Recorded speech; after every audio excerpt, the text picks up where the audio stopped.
Picture this scene. Someone attacks your ideas in a meeting. They're loud, aggressive, and clearly trying to make you look foolish in front of everyone. Every instinct in your body screams at you to fight back, to defend yourself, to prove them wrong. But what if I told you that the smartest response is to do absolutely nothing?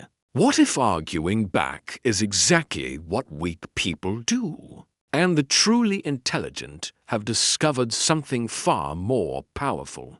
Today we're going to explore why arguing is always a losing game, what smart people do instead, and how you can use this knowledge to become untouchable in any confrontation. By the end of this video, you'll understand why silence and strategic non-engagement are the ultimate weapons of the psychologically sophisticated. The first thing you need to understand is that most arguments aren't actually about the topic being discussed. They're about dominance, ego, and the desperate need to be right. When someone tries to start an argument with you, they're not seeking truth or understanding. They're seeking validation of their superiority. Niccolò Machiavelli understood this centuries ago. He knew that engaging with people who argue in bad faith is like wrestling with a pig in mud. You both get dirty, but the pig enjoys it. The moment you enter into an argument with someone whose goal is domination, rather than understanding, you've already lost because you've accepted their frame. Here's what happens in your brain when someone tries to provoke you into an argument. Your amygdala, the primitive fight-or-flight center, floods your system with stress hormones. Your prefrontal cortex, responsible for rational thinking, goes offline. You become reactive instead of strategic. You start operating from emotion instead of intelligence. This is exactly what your opponent wants. They want you emotional, reactive, and off balance. When you're in this state, you'll say things you don't mean, make points you can't defend, and give them ammunition to use against you later. You become predictable, and predictable people are easily defeated. Smart people have learned to recognize this trap. They understand that the person who stays calm while others lose their composure automatically wins the psychological battle. They know that maintaining emotional equilibrium in the face of provocation is a demonstration of superior mental strength. But this doesn't mean smart people are passive or weak. It means they've learned to choose their battles strategically. They understand that not every provocation deserves a response. Not every criticism requires a defense. And not every challenge needs to be met head-on. Let me break down the 5 reasons why smart people never argue back. Reason 1. They understand that you can't reason with unreasonable people. When someone is arguing from emotion, ego, or bad faith, no amount of logic or evidence will change their mind. They're not interested in being convinced. They're interested in winning. Trying to reason with such people is like trying to teach a toddler calculus during a tantrum. Smart people recognize the difference between someone who disagrees with them thoughtfully and someone who just wants to fight. They engage with the former and ignore the latter. They save their intellectual energy for conversations that can actually be productive. Reason 2. They know that arguing validates the other person's importance. When you argue with someone, you're implying that their opinion matters enough to contest. You're giving them the attention and engagement they're seeking. You're making them feel important and relevant. By refusing to argue, You send a different message entirely. You're saying their opinion doesn't warrant a response. You're demonstrating that they don't have the standing to challenge you. You're showing that their attempt at provocation is beneath your notice. Reason 3. They understand that observers judge the process, not the content. When people witness an argument, they rarely evaluate who made better points or who had more compelling evidence. They judge who remained calm, who seemed more mature, and who appeared to be in control. The person who argues back, no matter how right they might be, often looks defensive and reactive. The person who refuses to engage looks confident and secure. In the court of public opinion, composure beats correctness every time. Reason 4.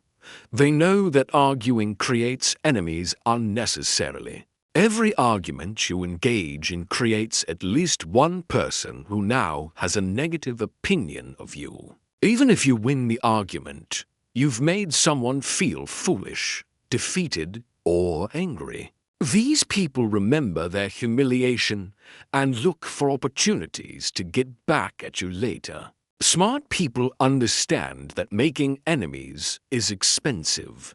They prefer to neutralize potential threats through indifference, rather than create active opposition through confrontation. They know that the best enemy is one who doesn't know you exist. Reason 5. They recognize that their time and energy are finite resources. Every minute you spend arguing with someone who won't change their mind is a minute you could have spent on something productive. Every ounce of emotional energy you expend on pointless conflict is energy you can't use for meaningful pursuits. Smart people are extremely protective of their mental resources. They refuse to let other people dictate how they spend their cognitive capacity. They understand that attention is the most valuable currency in the modern world, and they don't give it away to people who haven't earned it. So what do smart people do instead of arguing? They use a strategy I call strategic disengagement. This involves several sophisticated techniques that are far more effective than direct confrontation. Technique 1. The acknowledging redirect. Instead of arguing with someone's point, you briefly acknowledge their perspective and then redirect the conversation. That's an interesting way to look at it. Speaking of which, has anyone seen the new quarterly reports? This shows you heard them without agreeing or disagreeing, then moves everyone's attention elsewhere. Technique 2. The clarifying question. When someone makes an inflammatory statement, instead of arguing against it, you ask them to clarify their position. Help me understand what you mean by that, or can you walk me through your thinking? This forces them to either elaborate on a poorly thought-out position or reveal that they don't actually have a coherent argument. Technique 3. The agreeable disagreement. You find a small point you can agree with and focus on that while ignoring the inflammatory parts. You're absolutely right that this is an important issue, without addressing whether you agree with their solution. This diffuses tension while maintaining your position. Technique 4. The strategic pause. When someone says something provocative, you simply pause and let silence fill the space. Most people are uncomfortable with silence and will rush to fill it, often revealing more about their motivations than they intended. Meanwhile, you appear thoughtful and composed. Technique 5. The elevated perspective. You respond to their specific point with a broader, more philosophical observation. If they're complaining about a policy, you might say, "It's fascinating, How different people can look at the same situation and see completely different things. This shows you're operating at a higher level of thinking. Here's what happens when you consistently refuse to argue.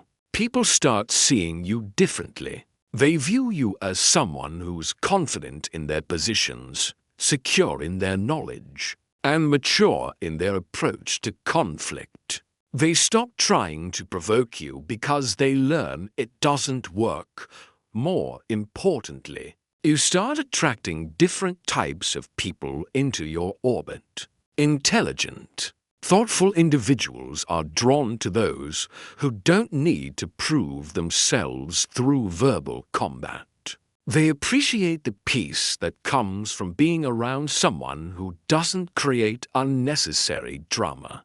But refusing to argue doesn't mean being a pushover. There's a crucial difference between not arguing and not standing up for yourself. You can maintain your boundaries, express your opinions, and defend your interests without getting drawn into emotional battles. The key is to respond from a place of strength rather than react from a place of weakness. When someone challenges you, instead of immediately defending your position, take a moment to consider whether this challenge deserves your engagement. Ask yourself, will this person actually listen to my response? Will engaging improve the situation? Do I have anything to gain from this interaction? Most of the time, the answers will be no. And that's when you use one of the disengagement techniques to exit the potential conflict gracefully. There are situations where more direct responses are necessary. If someone is spreading false information about you that could damage your reputation, if they're challenging you in a professional context where your competence is being questioned, or if they're attacking your core values in a way that demands clarification, then you may need to respond more directly. But even in these situations, the goal should never be to win an argument. It should be to state your position clearly and factually, then disengage. You're not trying to convince your attacker. You're communicating your stance to the audience observing the interaction. The most sophisticated practitioners of this approach understand something profound. Your reputation is built more by what you don't say than by what you do say. People remember the person who stayed calm during the crisis, who remained dignified during the attack, who appeared unflappable in the face of provocation. This requires tremendous emotional discipline. Your ego will scream at you to defend yourself. Your pride will demand that you prove your intelligence. Your sense of justice will insist that you correct their misconceptions. You have to train yourself to ignore these impulses and operate from a place of strategic thinking, rather than emotional reaction. One of the most powerful aspects of refusing to argue is that it often reveals the true character of your challenger. When someone can't provoke you into a fight, they often escalate their behavior, becoming more and more unreasonable. This escalation makes their true nature visible to everyone watching, while you maintain your dignity and composure. This is particularly effective in group settings. While one person is becoming increasingly agitated and irrational, you remain the calm, reasonable presence in the room. The contrast becomes obvious to everyone present, and you win the psychological battle without having to fire a single shot. Smart people also understand the power of delayed responses. If someone sends you an inflammatory email or text, they don't respond immediately. They wait. They think. They craft a response that serves their interests rather than their emotions. Often, They realize that no response at all is the most powerful response. This principle applies to social media as well. The internet is full of people trying to start arguments, looking for someone to engage with their provocations. Smart people scroll past these attempts at conflict. They understand that engaging with online trolls and keyboard warriors is a waste of their valuable time and mental energy. The ultimate goal is to become someone who's simply too important, too busy, and too focused on meaningful pursuits to get drawn into petty conflicts. When you consistently demonstrate that you have better things to do than argue with people who haven't earned the right to your attention, you elevate your status automatically. Remember, the most dangerous person in any room isn't the one who's ready to fight. It's the one who doesn't need to. The person who's so secure in their position, so confident in their abilities, and so clear about their priorities that other people's opinions simply don't have the power to disturb their peace. Master this mindset, and you'll discover that life becomes remarkably more peaceful. You'll find that people treat you with more respect when they realize you can't be easily provoked. You'll attract higher quality relationships when people see that you don't participate in unnecessary drama. Most importantly, you'll free up enormous amounts of mental and emotional energy that you can redirect toward the things and people that actually matter in your life. And that might be the smartest argument of all, the argument for never arguing at all.